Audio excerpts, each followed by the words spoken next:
Hi there, welcome back to Beat the Lockdown for today's playlist discussion. Joined once again by Pete and Tom. Today we will be going through our key themes playlist of Play by Numbers Part 1. The theme for these playlists is simple. If there's a number in the name of the track, then it's considered for the playlist. So first things first, we'll go to our Part 1.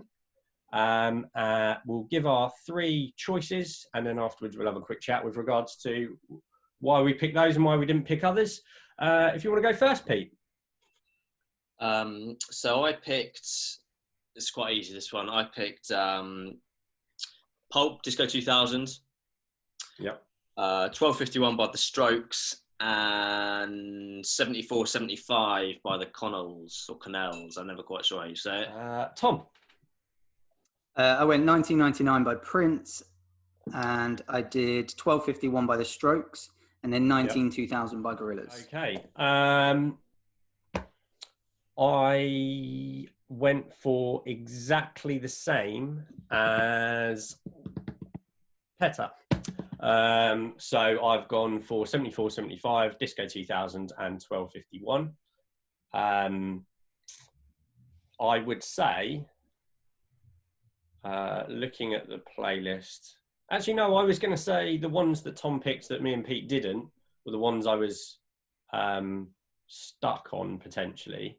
But actually, across the board, I didn't think this was too bad a playlist. I don't know how I felt about 21 Seconds being in there out of the blue. That caught me by surprise as I played it. I never liked that at the time, and I like it even less now. I remember when it got to number one, didn't it? It was a number one, wasn't it? Is that right? Yeah. It was a bad time for music. And then the Gorillaz one, like, I actually prefer, when I got that album back in the day on CD, they never used to play.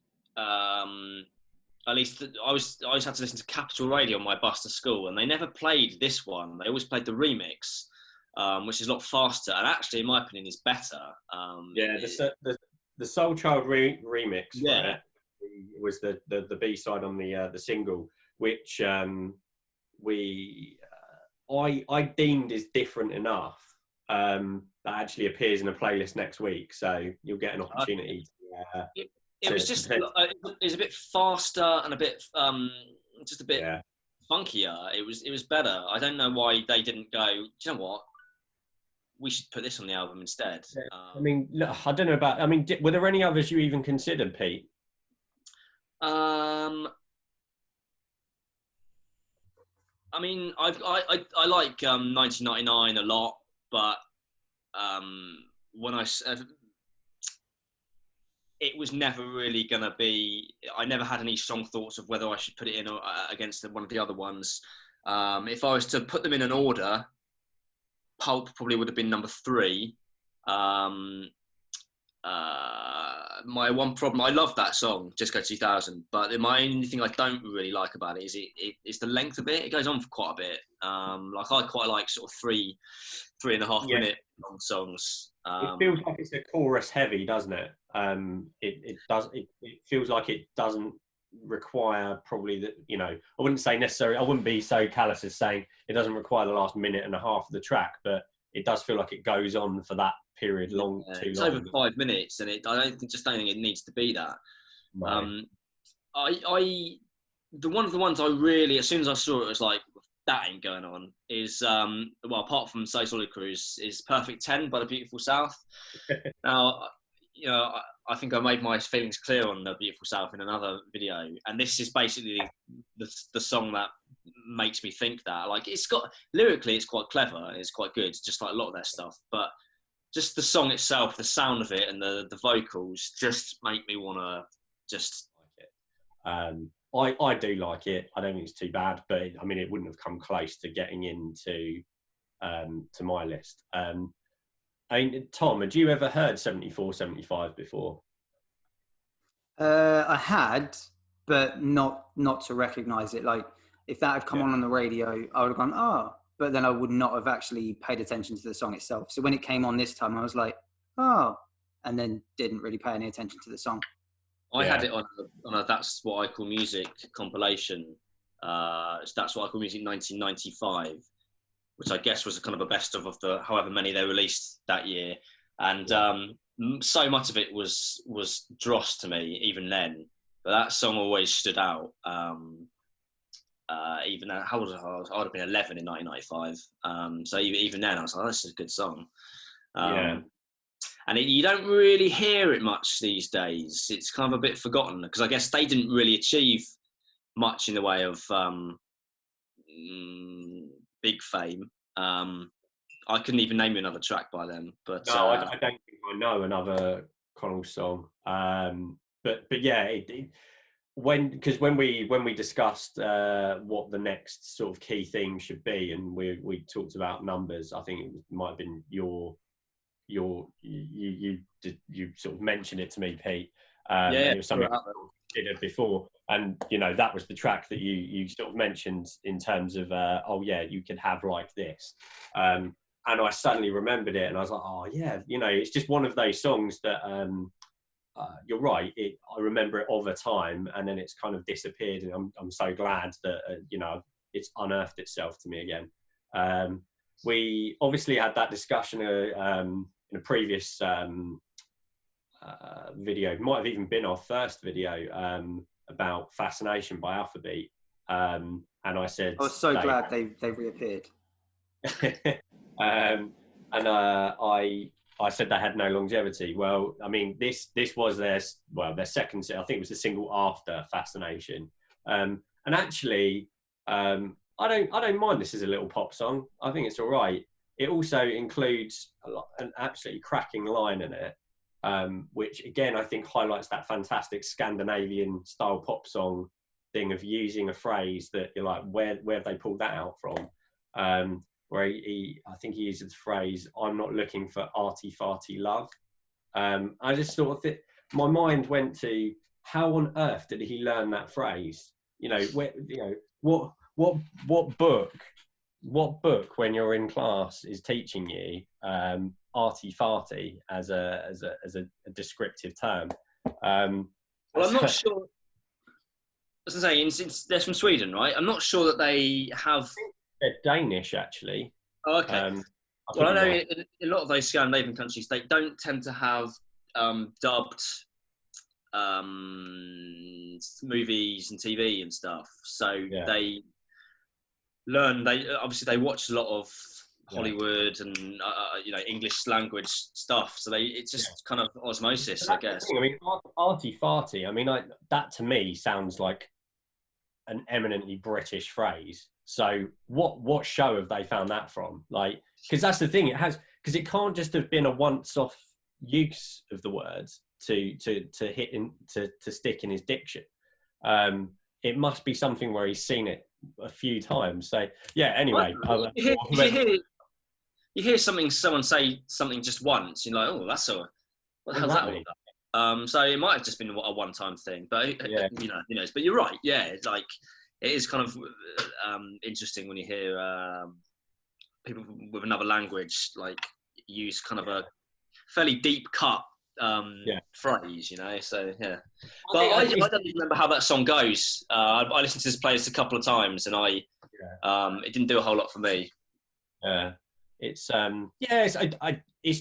It's just a sweet little pop song. Like it wouldn't have come anywhere close to ousting any of my peers. The only other one plus 21 Guns. I'm surprised no one has mentioned that it was a consideration. I like the song, but it just wasn't in contention against the ones I picked. Yeah, I think for me, it was probably in the last group of ones that I would consider picking in a thing like this. It's an okay Green Day song. It's just, but that is it. Well, in my view, anyway. That to me, I know we were quite defensive of American Idiot as an album in a previous video, and sort of that whole quandary between Green Day fans saying American Idiot was an awful album, and us saying, well, yeah, but it wasn't, clearly. But post American Idiot, Green Day have seemed to kind of lose their way a little bit. Well, in my view, anyway. But that was on 21st Century Breakdown, which was the next one, and I still think that's a pretty good album as well. For me, they lost it after then. Yeah. 21 Guns is definitely better than the title track, 21st Century Breakdown, which I don't think's quite as good. But the only other one I wanted to mention was the Whip, Muzzle Number One, or Muzzle One. I properly fell in love with the Whip after seeing them live at, I think it was at Glastonbury a few years back. They just had that really really good collaboration of a slightly dancier beat to stuff, electronic music, but they play live, so it has such an energy live. And as you quite often get at Glastonbury, bands play multiple times over the weekend, and I saw them on the other stage. I think they opened the other stage, weirdly enough, the day after Michael Jackson died. Then I saw them later that day in a tiny tent in the dance arena. And if they were way better in the dance tent, but they were good enough on the other stage to make me go and watch them in the dance tent. Most people's knowledge of the Whip, if they aren't aware of them as a band or a group, it will be Trash, which I think was the theme music to Rude Tube, yeah, or E4, sorry. Which again is a good song, but unfortunately because of that program has been kind of overplayed. But that album as a whole was actually a really good album. And I used to have it. I always thought the best track on that album was Dub Sex. Yeah, that's a good song as well. Yeah, I liked that album. I don't own it anymore because it was one of those ones that's like, nah, it's just it's kind of, it feels a bit dated now, even though. Yeah, it's true or not. What I thought at the time, I guess. They've always been one of those groups that I can't put a song in a playlist, for example, that I'm like, right, I'm going to listen to this for this month. I'm building a playlist, 30, 40 songs. It's always one that I'm like, oh yeah, that's brilliant, it's on there. Couple of listens and I'm like, oh, okay. It doesn't have consistent longevity with me. I'll listen to it once or twice and then I get bored of it, and then I have to not listen to it for a while again before. And I find that across the board with most of their songs. But yeah, I'm totally on board with that. But as a live group, and I think they are still touring, they are excellent. So if you... No, all I was going to say is I was curious about you saying them being such a good live band. Like I was thinking maybe it's worth me checking them out, because I listened to it and I was like, it's all right, yeah, it's good, but it wasn't really doing anything for me. But actually, I think if there's anything online that's maybe like a version of their live set somewhere, and check that out and see, that might change my attitude towards it. But it wasn't even one I gave consideration to. Yeah, I mean, on the CD, I think it actually came with a DVD ROM or whatever you call it, live performance. Yeah. Not that it helps you because you haven't got the CD, but that's probably like on the internet. But it probably does mean it's knocking about somewhere. Yeah. I think it's difficult. I mean, you probably wouldn't even get quite as much of a kick out of seeing them play live on a video. They are very much a band. You need the atmosphere, and they're very drum heavy. Actually, I find the drum kind of leads it because it's more dancey music. It's the rhythm. So they set that up live. So the actual sound that they set up live is quite drum heavy. So that gives that sort of heartbeat throughout the song. But yeah, so I think we've got a relatively sort of obvious set of tracks to move on there. So we definitely are moving on Disco 2000 by Pulp. Definitely 1251 by the Strokes, which all three of us picked. And also 74-75 by the Connells. Unfortunately, 1999 and 19-2000 missed out, as only Tom picked them. 19-2000, though, as mentioned, will maybe get another opportunity next week in one of the other numbers playlists that we've got coming next week. So, yeah, there are 3 picks, and they will be the 3 that move on into the master playlist.